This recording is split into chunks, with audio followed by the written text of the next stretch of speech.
नमस्कार दोस्तों, मैं राजेश कुमार। स्वागत है आप सभी का आपके अपने यूट्यूब चैनल शिक्षा संकल्प एकेडमी में। तो आज हम लोग बात करने वाले हैं हिंदी के द्वितीय पाठ विष के दांत के महत्वपूर्ण विषयानिष्ठ प्रश्नों के बारे में, जो कि एग्जाम के दृष्टि से बहुत ही महत्वपूर्ण है। इससे पिछले वीडियो में हम लोगों ने विष के दांत के वस्तुनिष्ठ प्रश्नों के बारे में जाना था, जो कि एग्जाम के दृष्टि से बहुत ही महत्वपूर्ण था। अगर आपने वह वीडियो नहीं देखा है तो उसे ज़रूर देख लें। तो चलिए इसके सब्जेक्टिव प्रश्नों को देखते हैं। पहला प्रश्न है, लड़कियां क्या है कठपुतलियां उसके माता पिता को इस बात का गर्व है। तो इसका उत्तर होगा प्रस्तुत पंक्ति हमारे पाठ्य पुस्तक गोधली भाग 2 के गद्य खंड के विष के दांत शीर्षक कहानी से संकलित है, जिसके कहानीकार नलिन बिलोचन शर्मा जी हैं। तो एक बात बता दूं, इसके आगे पढ़ने से जो भी जिस पाठ का व्याख्या हो उसके बारे में आप इसी तरह लिखिएगा। वहाँ पर केवल यही चेंज होगा कि कहानी होगा तो लिखेंगे कहानी का शीर्षक, और निबंध होगा तो लिखिएगा कि इस निबंध से लिया गया है और इसके लेखक जो होंगे वह लिखना है। लेकिन जो व्याख्या जिसमें पूछा जाए जिस प्रश्न का, उसका व्याख्या इसी तरह होता है। हर पाठ का व्याख्या इस तरह ही होता है, केवल उसमें लेखक और शीर्षक बदल जाते हैं। इसको ध्यान रखिएगा या नोट कर लीजिएगा। उसके बाद है कहानी प्रसंग में कहानीकार ने सेन दंपति के पांचों लड़कियां अत्यंत सुशील, सभ्य और अनुशासित है, इस बात की संपुष्टि में उक्त पंक्ति लिखते हुए कहा है कि लड़कियां क्या है कठपुतलियां हैं और उनके माता पिता को इस बात पर गर्व है। इसमें लिखा कह रहा है कि सेन साहब के पास 5 व्यक्ति इसमें कह रहा है कहानीकार कि सेन साहब के 5 लड़कियां हैं जो कि सुशील हैं, सभ्य हैं, और इस बात पर लेखक को गर्व है कि ये लड़कियां जो है कठपुतली के समान ही होती है, और उससे गर्व है कि लड़की हो तो ऐसा ही होना चाहिए। तो उसके बाद है दूसरा प्रश्न है, खोखा के दुर्लभ स्वभाव के अनुसार ही सेनों ने सिद्धांतों को भी बदल लिया था। यह सभी व्याख्या है, जो भी हम 1 और 2 बतला रहे हैं और व्याख्या है। तो इसका उत्तर है प्रस्तुत व्याख्यान पंक्ति हमारे पाठ्य पुस्तक गोधली भाग 2 के विष के दांत शीर्षक कहानी से संकलित है, जिसके रचनाकार नलिन बिलोचन शर्मा जी हैं। उसके बाद है कहानी प्रसंग में कहानीकार ने सेन साहेब के लाड़ प्यार से बिगड़ा हुआ एकमात्र पुत्र के पक्ष में कहा है कि जिस सेन दंपति इंजीनियर यानी जिसे सेन दंपति इंजीनियर बनाना चाहते थे, जिसका कारण था कि खोखा तोड़फोड़ में अधिक आनंद पाता था, इसलिए खोखा के दुर्लभ स्वभाव के अनुसार ही सेनों ने अपने सिद्धांतों को भी बदल दिया। यहाँ कहने का मतलब यह है कि सेन साहब ने अपने बेटे को जब बदमाशी करता था, नटखट का काम करता था, कुछ गलत कर देता था, तो सेन साहब का इकलौता बेटा था, दुलारा था, उस पर सेन साहब उसे डांटते नहीं थे। बचपन से ही उसे यह कहते थे कि वह इंजीनियर बनना चाहता है और जो कर रहा है अच्छा कर रहा है, जिसके कारण सेन साहब भी अपना स्वभाव बदल लिए थे। तीसरा प्रश्न है, ऐसे ही लड़के आगे चलकर गुंडे, चोर और डाकू बनते हैं। इसकी व्याख्या है कि प्रस्तुत व्याख्या पंक्ति हमारे पाठ्य पुस्तक गोधली भाग 2 के विष के दांत शीर्षक कहानी से संकलित है, जिसके लेखक नलिन बिलोचन शर्मा हैं। कहानी प्रसंग में जब मदन सेन साहब की गाड़ी छूना चाह रहा था तब ड्राइवर और मदन की मां में कुछ बकझक सुनकर सेन साहब घर से निकलकर मदन की मां को तो ले जाने के लिए कह ही दिया।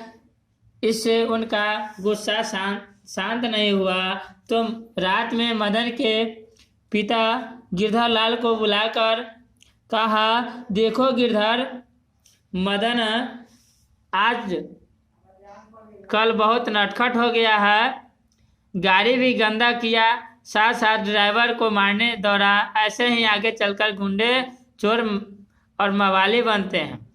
यहाँ कहने का मतलब यह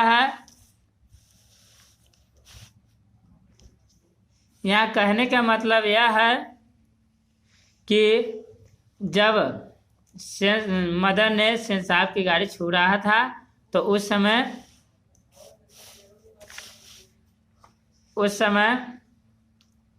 ड्राइवर क्या किया, उसे हटाया, उसे धकेल दिया जिससे उसके घुटने से खून आने लगा।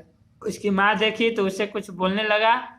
जब तक क्या हुआ, सेन साहब आ जाते हैं और ड्राइवर की बात सुनकर सेन साहब उसकी पत्नी को कहता है कि ले जाए उस मदन को। और उसकी पत्नी जो है यानी कि गिरधर लाल की पत्नी मदन की माँ उसे चुपचाप ले जाता है, लेकिन गुस्सा शांत नहीं होता है। उस समय इसलिए नहीं बोलता है क्योंकि उसका मित्रगण आया हुआ था, इसलिए उसका गुस्सा नहीं शांत होता है। और शाम के समय गिरधर लाल को बुलाकर उसे कहता है कि देखो गिरधर, आजकल जो तुम्हारा मदन है वह नटखट हो गया है। वह कार को भी छू रहा था और छूने के बाद उसे जब डांटा ड्राइवर ने तो उसी से झगड़ा करने लगा, मारने दौड़ा ड्राइवर को। आजकल तुम्हारा जो बेटा है नटखट हो गया है। ऐसे ही लड़के आगे चलकर गुंडे, चोर, मवाली बनते हैं। इस बात को कहे हैं। चौथा प्रश्न है, हंस कौवे की जमात में शामिल होने के लिए ललक गया। इसका व्याख्या है, प्रस्तुत पंक्ति हमारे पाठ्य पुस्तक गोदली वागदू के 20 के दांत नलिन बिलोचन शर्मा द्वारा रचित कहानी शीर्षक से संकलित है।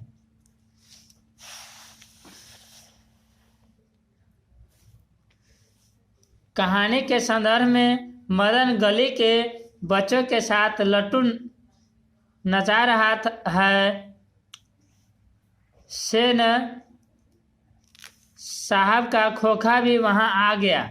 लट्टू को नचाते देख उसकी भी तबीयत लट्टू नचाने के लिए मचल गई, अर्थात उसका भी मन होने लगा कि हम भी लट्टू खेले। यहाँ पर कहानीकार ने कासू को हंस और मदन सहित साथियों को कौवे का झुंड की उपमा देकर व्यंग्यात्मक दृष्टि से कहा है कि हंस कौवे की जमात में शामिल होने के लिए ललक गया। यहाँ लेखक का कहने का मतलब है कि जब मदन गली में यानी कि घर से बाहर गलियों में अपने मित्रों के साथ, अपने सहपाठियों के साथ जब गेंद लट्टू खेल रहा था तो उस समय कासू भी गया और कहा कि मुझे भी खेलने दो। लेकिन कासू यही कहता है कि तुम जाओ अपनी गाड़ी पर खेलो, कि तुम हमारे लट्टू से नहीं खेल सकते, तुम नहीं खेल सकते। तो क्या किया, सख्ती से कासू ने उसे डंटा चाटी मारता है और उसके बाद मदन भी मारता है। तो यहाँ पर जो मदन है कौवे की संज्ञा उपमा दिया है लेखक ने। और उसके बाद कासू को हंस कहा है क्योंकि यह धनी मनी है और हंस जिस तरह कोमल मुलायम होता है उसी तरह यानी कि कासू को कहा है, धनी परिवार से है इसलिए। उसके बाद है ख यानी कि दूसरा प्रश्न है, यह व्याख्या इसमें नहीं करना है, इस प्रश्न का उत्तर देना है केवल। जैसे मदन और ड्राइवर के बीच के विवाद के द्वारा कहानीकार क्या बताना चाहता है, तो यहाँ सही होगा, मदन और ड्राइवर के बीच का विवाद के माध्यम से कहानीकार यह बताना चाहते हैं कि जनसाधारण भी वैसा ही बन जाता है जैसा कि उसकी संगति होती है। ड्राइवर सेन साहब का नमक खाता है, इसलिए सेन साहब के बेटे की बदमाशी को नज़रअंदाज कर देता है, लेकिन एक दूसरा बच्चा को यदि गाड़ी छूने की ललक हो तो उसको धकेल दिया जाता है, उल्टे उस पर आरोप लगा देता है। लेखक कह रहे हैं कि मदन और ड्राइवर के बीच झगड़े का एक ही कारण था, विवाद का यही कारण था, क्योंकि मदन जो था गाड़ी छू रहा था तो उसे ड्राइवर ने क्या किया, उसे धकेल भी दिया और उसी पर झूठा आरोप लगा दिया कि यह उल्टे मार रहा है, ऐसा कर रहा है, यानी उसकी मदन की बदमाशी को नज़रअंदाज नहीं करता है। लेकिन वही जब कासू छूता है, उसे जब सेन साहब का बेटा छूता है तो उसे खुशी से, यानी कि उसकी बदमाशी को नज़रअंदाज कर देता है और कहता है कि कासू बाबू ने यह किया होगा। तो यही बात इसमें दिखाना चाहते हैं। उसके बाद है अगला प्रश्न है, मदन और कासू के बीच झगड़े का कारण क्या था? इस प्रसंग के द्वारा लेखक क्या दिखाना चाहते हैं? तो इसका उत्तर है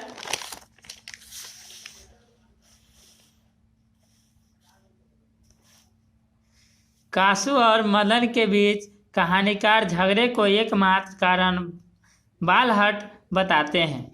यदि मदन को कासू की गाड़ी को स्पर्श करने का अधिकार नहीं तो कासू को मदन का लट्टू नचाने का अधिकार नहीं, लेकिन कासू रौब दिखाकर लट्टू नचाना चाहता है, जो मदन के विचार से गलत था। फिर मदन के प्रतिरोध की भावना ने झगड़े का रूप ले लिया। यहाँ कह रहा है लेखक कि कासू और मदन के बीच झगड़े का एक ही कारण था कि जब मदन ने कासू अर्थात सेन साहब की कार छुआ तो उसे मार खानी पड़ी और डांट भी खाना पड़ा। इसीलिए वह कहता है कि जब मैं गाड़ी नहीं छू सकता, तुम्हारा गाड़ी मैं नहीं छू सकता, तो तुम भी मेरे लट्टू को नचा नहीं सकते, तुम पर भी मेरे लट्टू पर अधिकार नहीं है। जिस तरह तुम्हारे गाड़ी पर हमारे छूने का अधिकार नहीं है, उसी तरह मेरे लट्टू पर तुम्हें छूने का अधिकार नहीं है। यही दिखाना चाहते हैं, बालहट को दिखाना चाहते हैं। उसके बाद है लास्ट प्रश्न है कि महल और झोपड़ी वालों की लड़ाई में अक्सर महल वाले ही जीतते हैं, पर उसी हालत में जब दूसरे झोपड़ी वाले उसकी मदद अपने ही खिलाफ करते हैं। लेखक के इस कथन को कहानी से एक उदाहरण देकर पुष्टि कीजिए। तो इसका उत्तर है महल और झोपड़ी वालों में लड़ाई अर्थात कासू और मदन की लड़ाई में मदन के मित्र बालक कासू को मदद करता तो कासू ही जीतता। प्राय यही देखा जाता है। माफ़ कीजिएगा, यहाँ पर 3 बार देखा लिखा गया है, यहाँ पर काट दीजिएगा, एक रखिएगा। उसके बाद है कि झोपड़ी में रहने वाले लोग अपने ही खिलाफ आवाज़ लगाते हैं तो परिणाम झोपड़ी वाला का पराजित हो जाता है। अर्थात लेखक कह रहे हैं कि यदि अगर कासू के साथ अगर उसके मित्रगण देता, उसका यानी कि गली का लोग अगर दे देता तो कासू ही जीता। लेकिन उस समय क्या हुआ, मदन का यानी कि वहाँ के बालकों ने मदन का साथ दिया। यहाँ कहने का यही मतलब है लेखक को। तो आपका यह वीडियो यहीं समाप्त होता है। फिर मिलेंगे अगले वीडियो के साथ। अगर आपको यह वीडियो अच्छा लगा हो तो लाइक, सब्सक्राइब और शेयर ज़रूर करें। धन्यवाद।